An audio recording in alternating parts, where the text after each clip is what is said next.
Welcome to the fabulous Las Vegas, Nevada. I am Taylor Jackson. Thank you for listening to the podcast. I am in Las Vegas. I used to be here a lot, and I haven't really been here as much over the past couple years.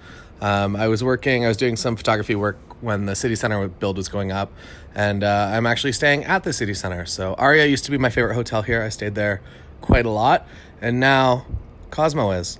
Cosmopolitan is essentially, it's a failed condo development. They tried to launch it as a condo building and nobody really bought into it, and they made it into a very nice hotel. So some of the units, I'm fairly certain if you can rent them on Airbnb, and people actually own them. So it's very funny to stay in the hotel and then rent an Airbnb and have it could be completely different furniture. And I don't know, it's an interesting place. So maybe check out some properties on Airbnb if the hotel prices here are too expensive. The other good thing with booking one of the rooms on Airbnb is actually that you get to select your exact view. That's one of the reasons that I really like Airbnb just in general, is because you know exactly what you're going to get. Whereas if you book the hotel here, it's kind of all based on when you show up. The best rooms at Cosmopolitan specifically. So if you are staying here, try to get the Boulevard Tower, which is I think it used to be called the East Tower. It's the one basically right on the Strip. And if you go to my Instagram story right now, at Taylor Jackson on Instagram, I'll try to post a photo in the morning. I'm gonna test out this Canon R in the low light, and if you get that Strip view room with the Bellagio fountain, and Paris is right there, and Caesars, and it's just a really, really nice photographic opportunity. So if you're looking for that quintessential Las Vegas shot, it will probably be from your hotel room. The other place you can go is the very top. I forget what it's called now. It used to be called Riviera. It used to be called Mix. It's at the top of Mandalay Bay. It kind of overlooks everything, and if you go nice and early, it's not too busy, and usually they don't mind if you bring up an SLR. It's a restaurant though, so you probably can't bring a tripod, but if you are out here on your hotel room, you're more than welcome to bring a tripod if you want. So those are my Las Vegas tips, I guess, for today. Also, today is the last day that you can get Book More Weddings 2019. So if you have been on the fence with it, get it before midnight tonight, Tuesday, because after tonight at midnight, it's not going to be available until January 1st. So you have to wait until then. It will come back though, so no extreme rush, but for sure pick it up. There's a lot of content. It comes with a huge amount of bonuses, and the feedback has been phenomenal. So thank you to everyone that has picked it up and sent me kind of your feedback, or at least your favorite section of the course, because it's really interesting for me to hear, so that I know that I can tailor future content as well as podcast content and secret podcast content in Patreon and Patreon content. And I know kind of more of what people want to hear. So I appreciate that feedback, and you can send me a DM at any time. I'm at Taylor Jackson on Twitter. With any questions that you have for the podcast or any feedback or anything at all, I'm happy to hear it. So today, what I'm talking about officially is how to make money as a photographer. And this is going to be the very basic groundwork to what I believe is a successful photography business. And it doesn't have to be weddings. It doesn't have to be commercial. It can be really anything that you want to do. The only one that's, I guess, kind of excluded or on the outskirts a little bit is travel photography. I will talk a little bit about that and how I got started into travel photography. And it did begin kind of with this, I guess, framework. We'll call it a framework, this strategy, this thing that a lot of you are probably going to be doing organically, but it makes a lot of sense to really focus on it and kind of elevate your status, I guess, along the way. So basically what my strategy for becoming successful really in any genre of business, and I'm talking business that we're photographers, but we are also businesses if you want to be successful as a photographer and you're able to do it and fortunate enough to do it for a long period of time. You do really have to focus on doing a lot of business development skills if you don't currently have those. And the thing that I kind of realized pretty early on was that a lot of people around my local community are incredibly passionate about our local community. So when I first started out, I was working for a few different companies, and they were I was essentially a freelance photographer that was underneath kind of the umbrella of the company. So they would send me to go do things. Christie Digital, they make projectors. They actually sent me to Las Vegas for the first time, and I kind of swindled that deal that they sent me to. I made a connection with the guy that was booking on the other end, and I ended up generating a huge amount of revenue and also the ability to come down to Vegas every 3 weeks for quite some time, which was really, really cool. So I think that kind of the more at bats you have, as I've talked about, the more kind of balls you have in the air, the more opportunities that can come up for you.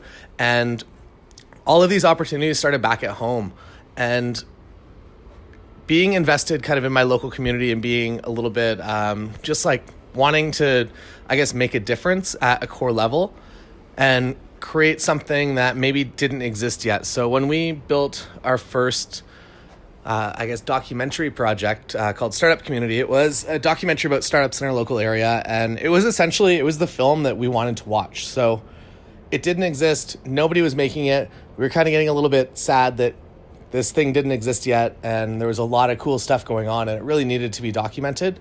So we went out and we just built this project. It obviously went over really well. It generated money. It generated connections. It actually connected me with all the guys that I was just in Florida with, like Devin and the two Michaels and Donna and Brittany and Shalina, and everybody that I've kind of become good friends with is indirectly, I guess, from this project, which is really, really cool. So by doing that simple project that I wanted to exist in the community, that was fortunate enough to generate quite a significant impact on my life, which I really appreciate that. I guess that opportunity existed. So the first thing you have to do is you have to kind of step back and see what opportunities exist in your local area first, and the projects that you can build. And by building those projects and doing work kind of around them, something that's like relevant to your interests, at least, whether it's telling stories for local people and maybe it's a photo series about local people, or it's a documentary project, or it's a documentary about you, the photographer, like taking images and documenting your local community area, or just like going out and profiling small businesses and having an excuse to just like cold email people and actually have them return your email and want to be involved. And then after that, if you do a good job of highlighting them as a person, they're going to obviously be like, one, you're now connected, your Instagram co-followers, follow backers, whatever the term is, your Instagram friends and maybe Facebook friends. And if anyone's ever looking for a photographer, you're now this photographer that expressed interest in them. You came into their shop, you photographed them, you told their story. And then beyond this, even like other local shop people are going to want you to come in, and they're going to be like, oh, why'd you feature this guy? Why aren't you featuring us? So they're probably going to get in contact with you. And just the amount of local work that comes by just doing a few select good projects like that, or just like one larger project that's just ongoing, really does have a significant impact in everything. So my project like this was attempting to document my friends, make them look cool, and get them in magazines. So in our MySpace days when we were at concerts, I was just photographing them as cool as I possibly could within the means given, which is usually like a basement bar, but I would set up a few off-camera flashes and make it look really, really cool.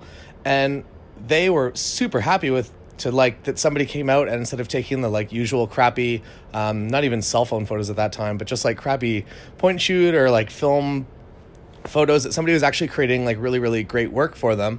And obviously that has paid off like over and over and over and over again.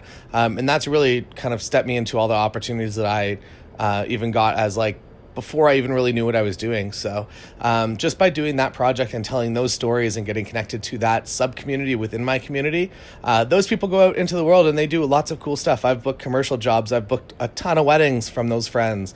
And I've just got to do like a lot of really cool projects. So by focusing on kind of whatever story you want to tell and having no financial aspiration about that specifically, just being good-hearted, creating something that you want to create, that you're not going to be making money initially off of that, but the amount of money that's going to come off of that and that base is really, really significant. So that is my suggestion to creating a business that is actually going to create you good wealth over time, and also a business that's going to stick around, that it's not going to be something that you're going to burn out of, or that like next year that nobody's going to book you. That if you're doing projects like that, and obviously like keep those projects ongoing as well, that if you see opportunities pop up, like just start working on them and doing them, and just be generally interested in everything that's going on and show that interest. And then at some point people will start approaching you and offering you opportunities to be like, hey, like this is kind of like what I would like to do for our community. Would you like to be a part of it?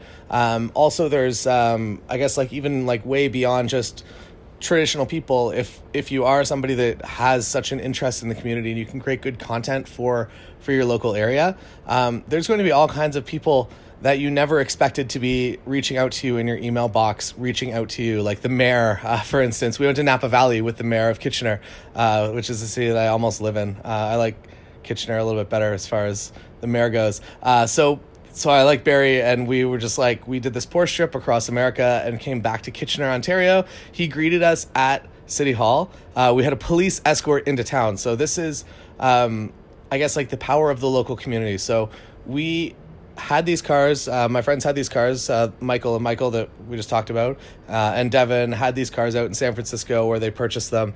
They wanted to get them home from Kitchener because Mike was moving back to Kitchener from San Francisco. It's it's like a 5-hour plane flight. Maybe I would say if you went straight, maybe like a 60-hour drive, maybe a 48-hour drive. And we decided that, like, hey, instead of shipping the cars, it's like $2,000 to ship them. Wouldn't it be a lot more fun to just like hop in the cars and do this road trip and just see what happens? So Mike reached out to me and was like, hey, do you want to do this thing? Like, obviously there's no money. We just want, like, we think it would be cool. We think it would be a good fit. And after that trip is when we actually became friends. Like, I guess when you sit in a small car together and you drive across the country, you do form friendships. And also just going on that experience, and that experience eventually turned into us all going to Antarctica, and then this past weekend. So all of those opportunities came out of just expressing an interest in the local community, and it has done a lot of good things for my life. Like, both as I think once you start to get into people that are really high performing individuals, they're all like CEOs. Mike was acquired by Google, his company, and there's just a lot of like really cool opportunities that come along with like being friends first, and then also just kind of interacting with them and just finding these opportunities. And I feel like that is where your business goes from doing pretty well to doing significantly well, and also being part of like the cool projects in town. Like, there's a few, I can't talk about them yet, but a few people have approached me to like essentially like create something very, very, very larger than I would have ever expected to be creating with my cameras and my video cameras. But it's an opportunity that came up because of expressing interest in the local community. So think about not making money first, building something of good value, and not just like if you don't even really have a foothold, you're not even on the first step of the ladder yet, don't go out and just try to like start booking weddings and booking like event shoots and just try to like accepting like small amounts of money, like $25-$50 to do a shoot. Do all that for free up front and just really start building a good name for yourself. Obviously, you're going to have to kind of like shy away from a few of those jobs in the future because you will become kind of known as the person that does stuff for free. But I think that there is kind of a good separation between that if you're doing it for free, you can do it for free, and then everything else you do is very high value. So just like kind of everything in business, pick a niche that you want to do. The niche that I kind of chose, I guess, was creating documentary films that are fun to watch, that have humor in them.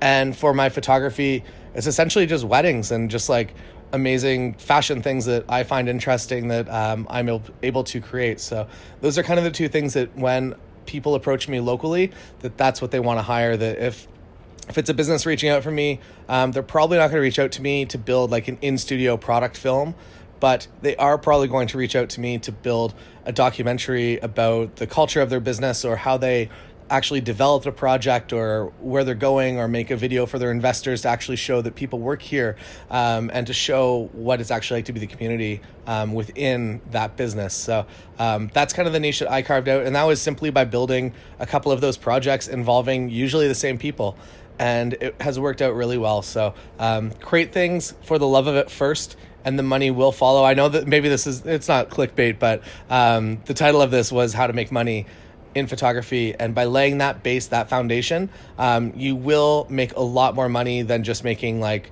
an extra $60,000 in a couple years from now. It will be something that transforms your life if you set this base correctly and appropriately. So think about what you want to build and just start like reaching out to people and building it small. Start with like kind of the small people that you think you get in touch with. And then once you have a base, you have a proof of concept, then you just start reaching out to literally whoever you want. And if you can bring value to them, if you can do something great for them and also do something great for the community, there's a pretty good chance there is going to be a great relationship there. So thank you so much for listening today. I hope that you enjoyed today's podcast. I hope it got you thinking about something that maybe you weren't thinking about before you clicked play today. Book More Weddings 2019, last day, midnight. So get that if you want. Lots of great stuff. So I'm going to go and enjoy Las Vegas. Here's my plan, since we're probably friends because you've lasted so long in this podcast. I've been successful at gambling a few times. So what I'm going to do tonight, and this may or may not come true, I don't know. I have $200 right now, and I'm going to go play craps for approximately 4 to 5 hours. And I'm going to see if I can get $5,000 from that $200. And if I get $5,000, I'm going to buy a Leica Q-P. I don't really know how to pronounce that yet, QP. It's the new one that just came out. It's kind of like D-Badge, just really stealthy. And so that's my goal tonight. So going out and gambling, and my goal is to play conservatively, but also hopefully enough to get a $5,000 Leica camera, because there's a Leica store, and I'm going to guess they probably don't have one in stock, but they might have a Leica Q, and I might be willing to settle for that because it's still like an amazing camera that I've been lusting after for quite some time, in a way that I know that I don't need it, but if I can go out there with $200 tonight and turn that into a $4,500 camera, that would be a pretty exciting time. So that's my goal. I'll let you know tomorrow how that worked out. I'm going to give it 20% chance of success, but 20 is better than 0. So see you tomorrow on the podcast. Pick up Book More Weddings 2019 tonight or today if you want it. And I'll see you tomorrow on the podcast, where I'll stop promoting Book More Weddings 2019 for a couple months. See you then.